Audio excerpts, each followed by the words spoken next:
Fernanda, é um prazer recebê-la. Obrigado. Tudo bem, Edu? Tudo bom, é um prazer te receber aqui para a gente falar sobre mancha na pele. E elas podem começar cedo, né? Podem sim, mancha na pele. Não tem idade? Não tem idade. Tem estilo de vida, depende do que tu fizeres, tu vais ou não ter mancha. Agora, aquelas manchas mais comuns, tipo, o pessoal que não conhece trata como melasma. Mas melasma é uma das mais comuns a gente ter? Com certeza, melasma é uma das manchas mais comuns que aparecem no consultório, que afeta grande parte da população, principalmente a população brasileira. Nós somos um país tropical, então vai lá, pega uma piscina, uma praia e volta com uma mancha na pele, aquela mancha geralmente maior, mais acastanhada. Essa mancha ela vai e volta ou ela pode ser tratada e sumir? Não, é uma doença crônica. Hoje o melasma é considerado uma doença crônica. Ela não tem cura, mas ela tem tratamento. Acontece que eu posso tratar tão bem a tua mancha que tu consegues controlar ela, parece que ela sumiu. Se tu fizeres alguma coisa errada, ela pode voltar. Vai aparecer. E aí, por exemplo, no rosto, isso tanto homem quanto mulher, né? Você tem um rosto, enfim, de uma cor, ela vai e ela tá de uma cor mais escura, geralmente. Exatamente. Quando é aquele olhar que a gente bate no rosto da pessoa e alguma coisa destoa no tom da pele. Agora, tem diversos tipos de mancha que a gente pode ter no rosto. E cada uma é tratada de uma forma diferente? Sim, são diagnósticos e tratamentos diferentes. Tu falaste do melasma, é uma comum. Existe também a melanose solar, que são aquelas manchinhas que às vezes parecem as sardinhas, que a gente diz, nossa, essa pessoa está com sarda. Existe a hiperpigmentação pós-inflamatória, que tu falou agora, que seria aquela mancha que fica depois de uma espinha. Então nós temos diversos tipos de mancha. Aí que vem a importância de uma diagnose médica para que a gente faça um tratamento de acordo com Começando dos mais novos, assim, o adolescente costuma ter muita mancha na pele. Eu estava brincando com relação a chocolate, mas a gente sabe que muito chocolate pode causar. É o chocolate, é o açúcar, é a combinação do alimento que pode causar nessa fase da vida? É engraçado porque o chocolate leva a culpa, mas na verdade nem sempre é o chocolate, não é o cacau. O que incomoda e que causa é a gordura, o açúcar e às vezes o leite. Então são coisas diferentes e essas coisas estão comumente presentes nos chocolates, então ele acaba levando a culpa. Antigamente se falava assim, o alimento é importante para a gente, ele era visto de um jeito, né? É importante a gente se alimentar para estar bem, tudo isso. Agora a gente sabe que cada vez mais existem estudos falando das alergias. A comida, de uma maneira geral, ela está causando mais alergia ou são os estudos que foram evoluindo? Não tem como afirmar nenhum nem outro. A gente sabe que os alimentos estão muito diferentes. Não é a mesma coisa que a minha avó, nossos avós comiam. A gente não está ingerindo a mesma coisa hoje. Mas o que nós sabemos é que sim, existe uma grande inflamação, uma grande intersecção entre os alimentos inflamatórios, que hoje a gente classifica assim, com a saúde de um modo geral e também com a saúde da pele. Perfeito. Então, eu posso falar por mim, o que muitas vezes a gente tem dúvida, esse alimento faz bem ou não faz bem. Eu, depois que fiz a cirurgia no passado, sinto mais, eu não sei se pode dizer alergia, mas eu sinto um mal-estar. Reatividade. Meu corpo não absorvendo bem, né? Lactose, fritura, gordura e glúten também. Antigamente não se falava também do glúten, né?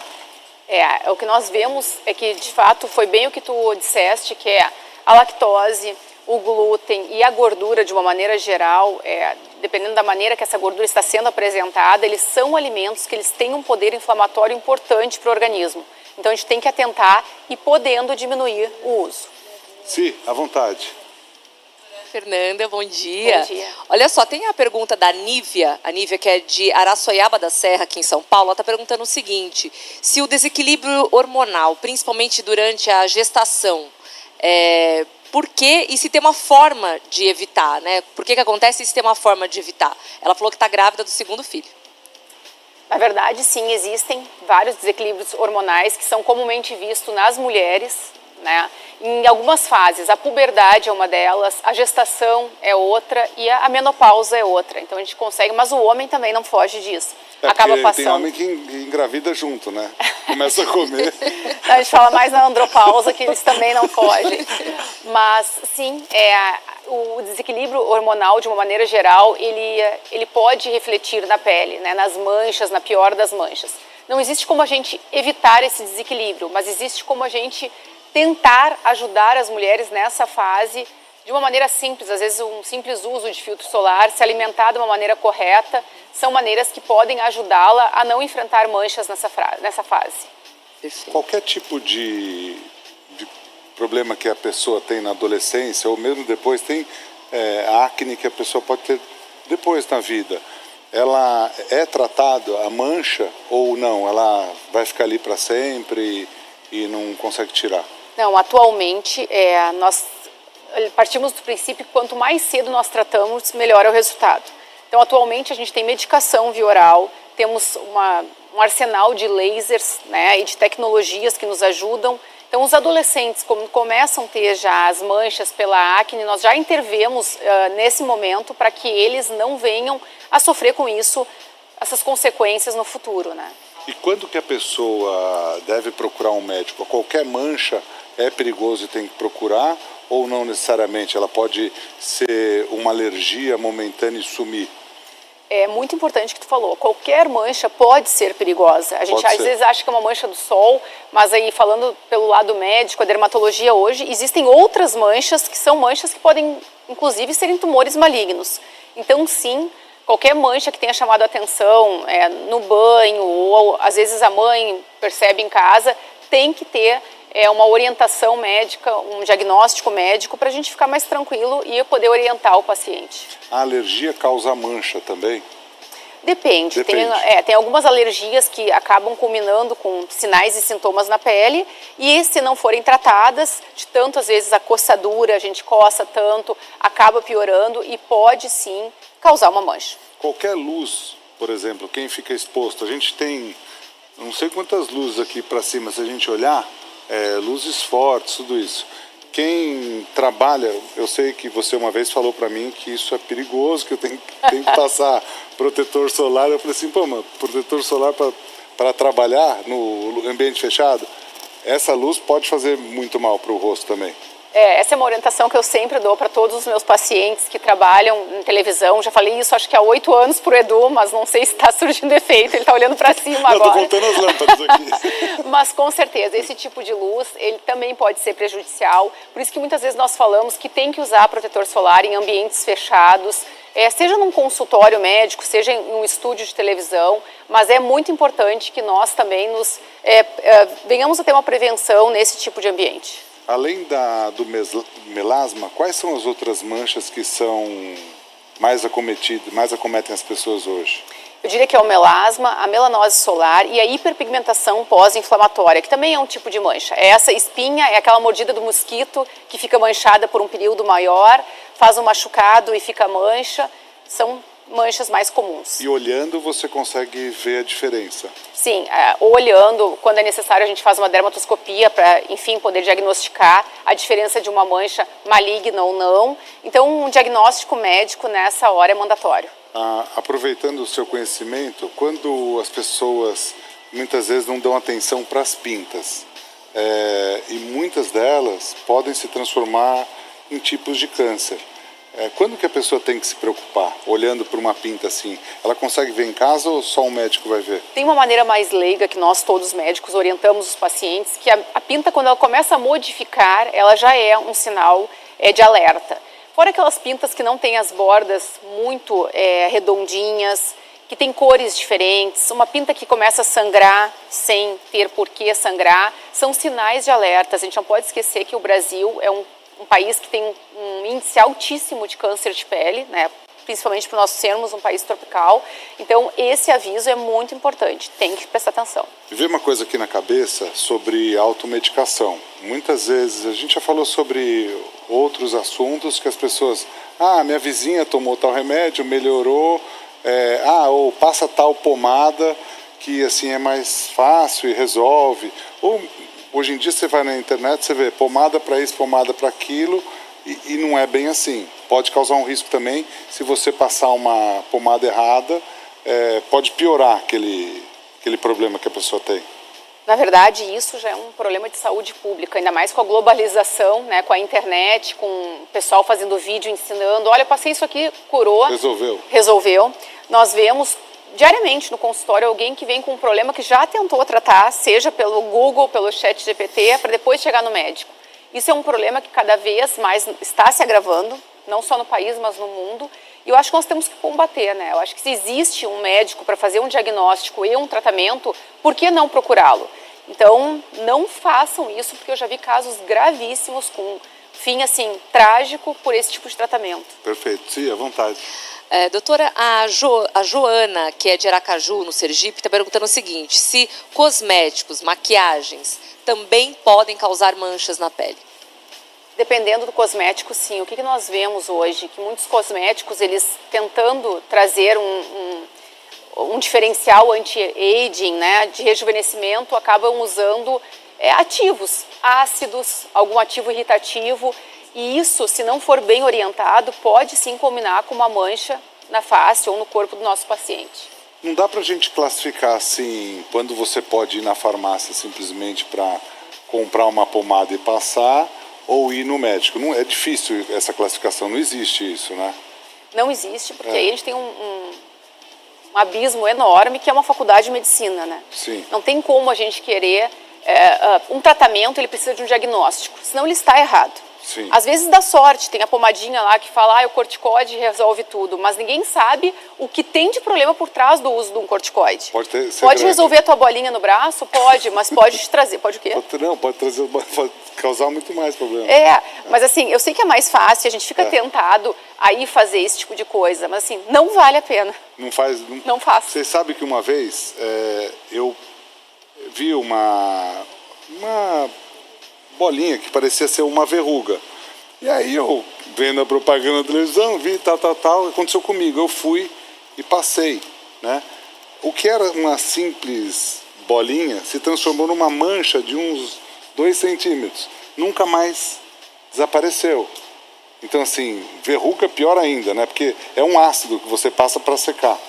Tipo, a gente não tá... Eu, como chefe de cozinha, não estou preparado a curar uma verruga. É mais ou menos assim, não é? É que parece ser muito simples, mas não é. Para mim era. Nunca mais eu tratei nada. É só uma verruga, mas às vezes uma verruga pode ser um tumor maligno. E aí tu tá passando um ácido, espalhando aquilo ali. Pode ser pior. Pode ser muito pior. Perfeito. Sim, à vontade. Agora tem a pergunta do Cleiton. O Cleiton, que é lá de Manaus. Ele está falando o seguinte, ele tem foliculite, né, na barba. E aí ele estava falando se tem algum tipo de tratamento para clarear as manchas que vieram depois da foliculite. Com certeza, as manchas da foliculite, que parece aquela espinhazinha na barba, ou que irrita o homem quando ele se barbeia, e depois aparece o que a gente chama de hiperpigmentação pós-inflamatória, que é o mesmo nome da mancha da espinha, né, da acne.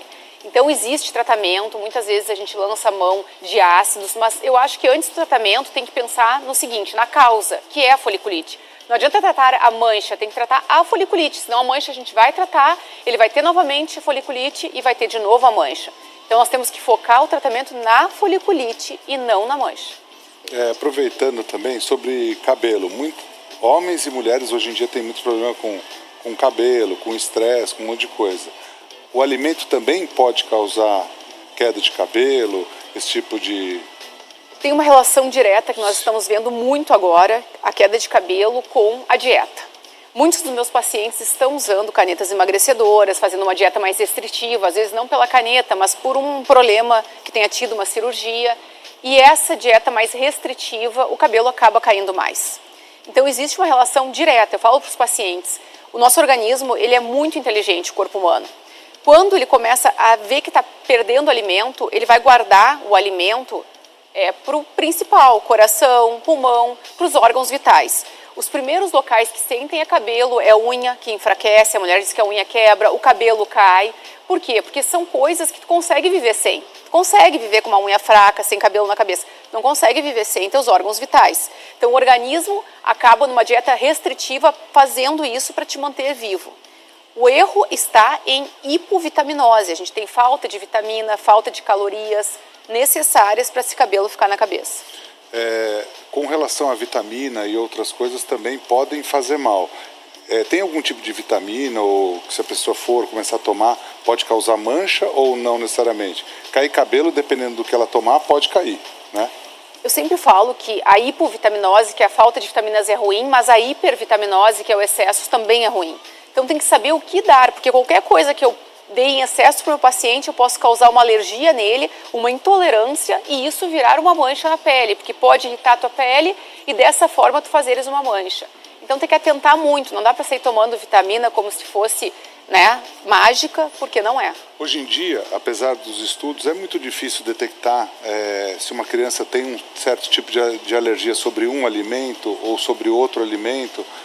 Ainda existe aquele teste de tirando um por vez para ter a certeza, porque tem muito pai e muita mãe que passa isso com criança ou com adolescente muitas vezes, né? Existem, né, muitos colegas alergologistas ou até mesmo pediatra já encaminha para isso. A gente acaba fazendo uma pesquisa para ver o que esse paciente é mais sensível a determinado alimento. Às vezes faz um teste terapêutico que é só retirar o alimento e ver se a criança melhora. Então existe sim um arsenal de coisas que a gente pode usar na medicina. Você de casa pode participar, 11 99465 2423. Vai lá, Cê. A Miriam, que é daqui de São Paulo, capital, está perguntando para a doutora, existe algum composto natural, algum produto natural que ela poderia utilizar para diminuir as manchas de pele? Eu não gosto de orientar compostos naturais, eu gosto de orientar o alimento. A alimentação é o melhor composto natural, uma alimentação balanceada, rica em antioxidantes, né, que nos ajudam muito, carotenoides nos ajudam, romã, que tem ácido elágico na própria fruta. Esses alimentos, eles nos auxiliam muito. Então, o alimento é a melhor vitamina, né? Obrigado, doutora Fernanda. Essa é a doutora Fernanda Nichelli. Siga a doutora nas redes sociais, doutora Fernanda Nichelli com 2 L's, está aí na tela para você. Fernanda, obrigado pelo tempo, pelos esclarecimentos e volte sempre. Eu que agradeço o convite. Muito obrigada. Volte sempre.